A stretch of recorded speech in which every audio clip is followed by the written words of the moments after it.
Good morning friends.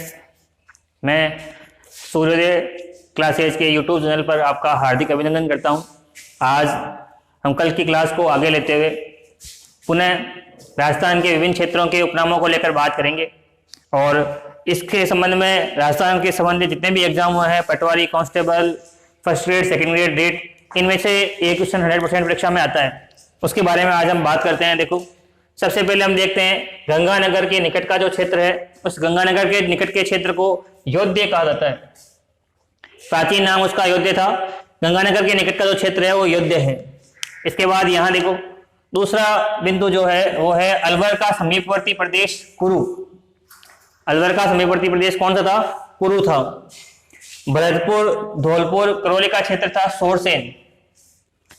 Kota, Bundi का क्षेत्र था है। जयपुर और टोंक का क्षेत्र विराट नगर कहा जाता है ना। और हम सब जानते हैं पांडवों ने अपना अज्ञातवास यहीं पे बिताया था। नागौर के क्षेत्र को अहिछत्रपुर के नाम से जानते हैं।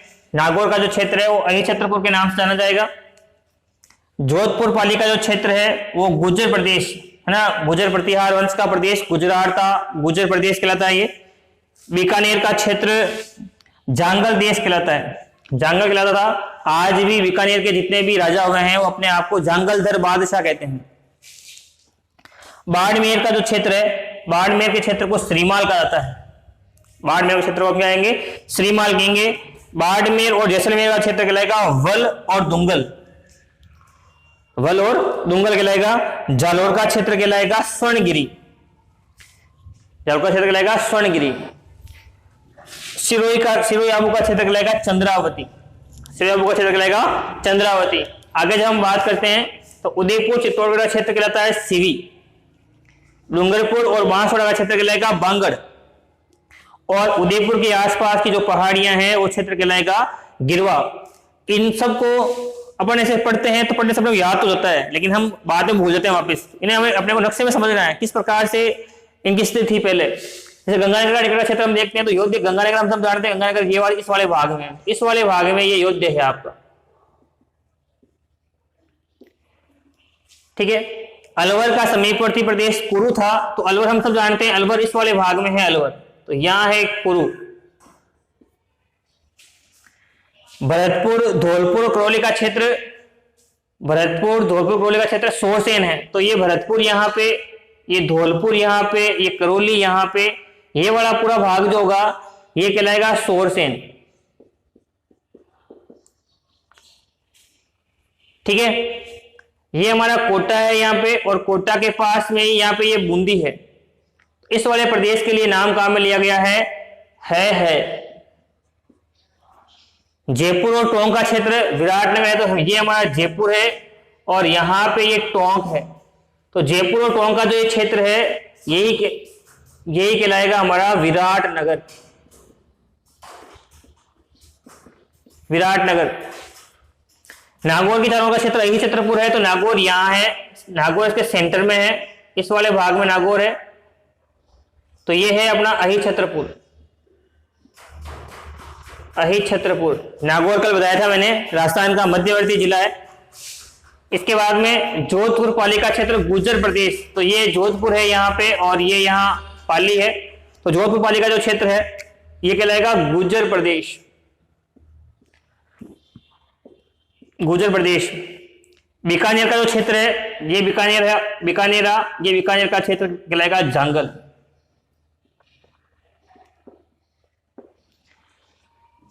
बीकानेर का क्षेत्र कहलाएगा जंगल। बाड़मेर का जो क्षेत्र है ये बाड़मेर है, इस वाले भाग में यहाँ पे, इस वाले भाग में यहाँ पे, तो ये बाड़मेर का क्षेत्र है श्रीमाल। जैसलमेर और बाड़मेर का जो पूरा क्षेत्र है, कंप्लीट क्षेत्र है, इसने यहाँ पे वल और दुंगल कहते हैं, तो ये यहाँ वल दुंगल। जालोर का क्षेत्र स्वर्णगिरी है, तो ये जालोर है यहाँ पे, बाड़मेर के पास में जालोर है, तो ये यहाँ की स्वर्णगिरी। स्वर्णगिरी। सिरोही आबू का क्षेत्र है, सिरोही आबू का क्षेत्र कहलाएगा यहाँ पे ये चंद्रावती। ये चंद्रावती। उदयपुर और चित्तौड़गढ़ का जो क्षेत्र है इन्हें नाम दिया गया है सिवी। तो ये उदयपुर यहाँ पे, चित्तौड़गढ़ यहाँ पे, इस वाले भाग को हमने कहा सिवी। ठीक है। डूंगरपुर बांसवाड़ा का जो क्षेत्र, ये डूंगरपुर है नीचे और ये बांसवाड़ा क्षेत्र है पूरा, इसे हमने यहां कहा बांगड़। ठीक है। इसके बाद में उदयपुर के आसपास जितनी भी पहाड़ियां हैं, इन उदयपुर के आसपास वाली पहाड़ियों को जो नाम यहां दिया गया है, वो नाम यहां दिया गया है गिरवा। गिरवा की पहाड़ियां, गिरवा पहाड़ियां, ये सवाल परीक्षा में काफी बार आया हुआ है, काफी बार परीक्षा में क्वेश्चन पूछा गया है। गिरवा पहाड़ियां किस क्षेत्र में स्थित है? तो उदयपुर में स्थित है। वापिस देखिए नक्शे में अपने को समझना है इन चीजों को कि गंगानगर के निकट का क्षेत्र योध्य है, तो योध्य कहां आ रहा है? योध्य वहां है। अलवर और समीपवर्ती क्षेत्र कुरु है, तो कुरु अलवर के पास कुरु है ये। ठीक है। भरतपुर, धौलपुर, करौली का क्षेत्र सोरसेन है, तो ये भरतपुर यहाँ पे है, धौलपुर यहाँ पे, करौली यहाँ पे, तो ये क्षेत्र क्या कहलाएगा? सोरसेन कहलाएगा। जब भी हम नक्शा समझ रहे हैं, वर्तमान नाम हमें याद है, हम प्राचीन नाम से नक्शा प्रिपेयर करेंगे अपना, तो ये नाम हमारे दिमाग में स्थायी हो जाएंगे। इसलिए अपने को नक्शे से इनको अच्छी तरह समझना है। इसके बाद देखो कोटा बूंदी का क्षेत्र है ना, कोटा, बूंदी, बारा, झालावाड़, इन्हें हम हाड़ौती का प्रदेश कहेंगे, लेकिन पर्टिकुलर कोटा और बूंदी के लिए शब्द काम में लिया गया है, वो लिया गया है। ठीक है। इसके बाद आगे वाली बात देखो, जयपुर टोंक का जो क्षेत्र है वो विराट नगर, हम सब जानते हैं विराट की सभ्यता थी यहाँ पे, है ना। विराट नगर वह क्षेत्र है जहां महाभारत काल के अंदर पांडवों ने अपना अज्ञातवास बिताया था, तो ये विराट नगर यहाँ पे। आगे वाली बात देखो, नागौर प्रदेश जानते ही है, नागौर धातु नगरी है ना, यही छत्रपुर इसका नाम है ना। जांगल प्रदेश की प्राचीन समय में ये राजधानी रही थी। जोधपुर पालिका क्षेत्र गुर्जर प्रदेश कहलाएगा। ठीक है। इसके बाद में बीकानेर का जो क्षेत्र है वो जांगल है ही, आज भी बीकानेर के जितने भी राजा हुए वो अपने आप को जांगलदर बादशाह कहते हैं। बाड़मेर का क्षेत्र श्रीमाल है, बाड़मेर जैसलमेर का क्षेत्र वल और दुंगल कहलाता है। जालोर का क्षेत्र स्वर्णगिरी कहलाता है। श्रीरामपुर का क्षेत्र चंद्रावती है, तो ये चंद्रावती यहां है देखो।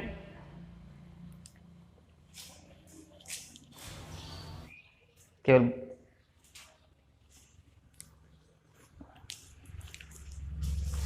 हाँ, आगे देखे भीलवाड़ा, चित्तौड़गढ़ का पठारी भाग जो है वो है ऊपरमाल। प्रतापगढ़ का आसपास का जो क्षेत्र है वो कहलाएगा कांठल। देखो कांठल के बारे में एक सामान्य सी जानकारी ये भी अपने को पता होनी चाहिए कि कांठल माही नदी के पेठे में स्थित क्षेत्र है। माही नदी के पेठे में स्थित क्षेत्र। ठीक है। माही नदी के पेठे में स्थित क्षेत्र को भी हम कांठल बोलते हैं, ये प्रतापगढ़ के अंदर ही है। ठीक है।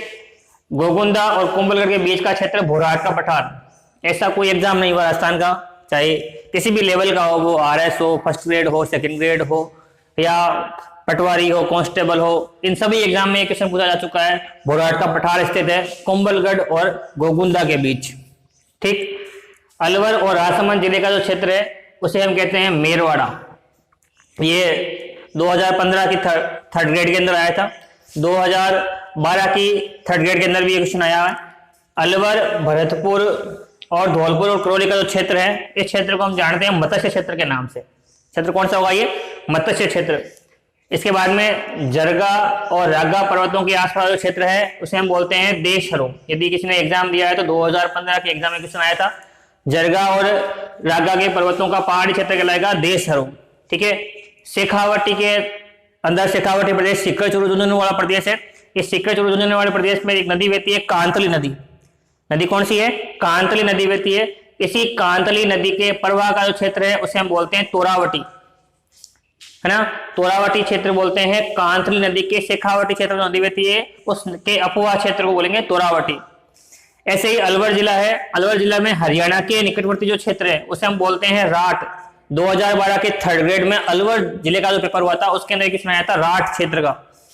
इसके बाद आगे वाली बात देखो, कोटा, झालावाड़, बूंदी और बारा का क्षेत्र हाड़ौती क्षेत्र है ना। अपन जानते हैं अपने दक्कन का पठार जो है, उस दक्कन के पठार का राजस्थान का जो भाग है वो हाड़ौती का पठार कहलाता है ना। हाड़ा वंश का यह शासन था, इसीलिए ये हाड़ौती के नाम से जाना जाता है। आगे वाली बात देखो, जयपुर के आसपास का जो क्षेत्र है वो कहलाता है ढूंढाड़। क्या कहलाएगा? ये ढूंढाड़। अब इसको अपन मैप में देखने का प्रयास करते हैं। वापस देखो क्या क्या लिखा हुआ, भीलवाड़ा और चित्तौड़गढ़ का पठारी क्षेत्र। तो ये यहाँ भीलवाड़ा है अपना, और साथ में ये चित्तौड़गढ़ है इस वाले भाग में पूरा। तो ये जो क्षेत्र कहलाएगा क्या कहलाएगा, ऊपरमाल। भीलवाड़ा और चित्तौड़ क्षेत्र क्या कहलाएगा, ऊपरमाल। इसके बाद देखा प्रतापगढ़ का क्षेत्र है ना, कंठल। तो हम जानते हैं कि कर्क रेखा को 2 बार पार करने वाली नदी कौन सी है, माही नदी है ना। और माही नदी जब ये इधर से इस वाले भाग से आएगी, बैक के कर्क रेखा को पार करेगी, तो ये प्रदेश जो है प्रतापगढ़ का, ये प्रदेश कहलाएगा कंठल। क्या कहलाएगा, ये कंठल कहलाएगा। माही नदी के पेठे में स्थित है, इसीलिए कहलाएगा कंठल। ठीक है, आगे वाली बात देखो, गोगुंदा और कुंभलगढ़ के बीच का जो क्षेत्र है वह कहलाएगा भोराट का पठार है ना। गोगुंदा उदयपुर में, कुंभलगढ़ राजसमंद के अंदर है। तो ये वाला जो भाग है, इस वाले भाग में जो पठारी प्रदेश है, उस पठारी प्रदेश को जिस नाम से जानते हैं वो है भोराट का पठार, भोराट का पठार। ठीक है, अजमेर और राजसमंद जिले का जो क्षेत्र है ये नागौर है यहाँ पे, और नागौर के बाद में यहाँ ये अजमेर है। अजमेर और ये राजसमंद के आसपास जो क्षेत्र है, यही क्षेत्र कहलाएगा हमारा मेरवाड़ा। ये क्षेत्र कहलाएगा हमारा मेरवाड़ा। वैसे ही अलवर, भरतपुर, धौलपुर और करौली का जो क्षेत्र है वो कहलाएगा मत्स्य क्षेत्र। ये अलवर, भरतपुर, धौलपुर, करौली का जो क्षेत्र है ये पूरा ही प्रदेश मत्स्य क्षेत्र कहलाता है। हम सब एकीकरण वाला चैप्टर पढ़ते हैं तो हम देखते हैं कि मत्स्य संघ वाला प्रदेश था, के मुंशी ने इसका नाम सजेस्ट किया था है ना। और इसी के आधार पर हमारा पहला जो चरण है एकीकरण का, उसका नाम भी मत्स्य संघ है। ठीक है, इसके बाद आगे वाली बात, जरगा और आगा पर्वतों के बीच का जो क्षेत्र है वो कहलाता है देशधरोह। तो ये उदयपुर वाला भाग ही है, इस वाले भाग में ही है देशधरोह। ठीक है, शेखावटी मतलब सीकर चूरू झुंझुनू, ये सीकर चूरू झुंझुनू वाला भाग है इधर वाला ये। तो यहाँ एक नदी बहती है कांतली नदी, इसी कांतली नदी का परवा क्षेत्र कहलाएगा तोरावटी। ठीक है, इसके बाद में अलवर जिला है, ये अलवर जिला है। इस अलवर जिले का ये टच होता हुआ भाग, हरियाणा से टच होता हुआ जो भाग है, कल हमने पढ़ा था अलवर की सीमा लगती है हरियाणा से, तो ये वाला जो भाग है, ये वाला भाग कहलाएगा राठ। ठीक है, साथ में कोटा बूंदी बारा झालावाड़ है, ये कोटा बूंदी बारा झालावाड़ का प्रदेश है। इस कोटा बूंदी बारा झालावाड़ प्रदेश को हम बोलते हैं हाड़ौती। ठीक है, और जयपुर के आसपास क्षेत्र कहलाएगा ढूंढाड़। तो ये हमारा जयपुर है, इधर जयपुर का ये क्षेत्र पूरा ये कहलाएगा ढूंढाड़ कहलाएगा। धन्यवाद। मेरे द्वारा दी गई जानकारी आपको यदि अच्छी लगी है ना, तो इस मेरे वीडियो को अधिक से अधिक शेयर करें और मेरे चैनल को सब्सक्राइब करें, और साइड में जो बेल आइकन दिया हुआ है उस बेल आइकन को प्रेस करें, जिससे मेरे आगामी वीडियो है आप तक बहुत जल्दी पहुंच सके। धन्यवाद।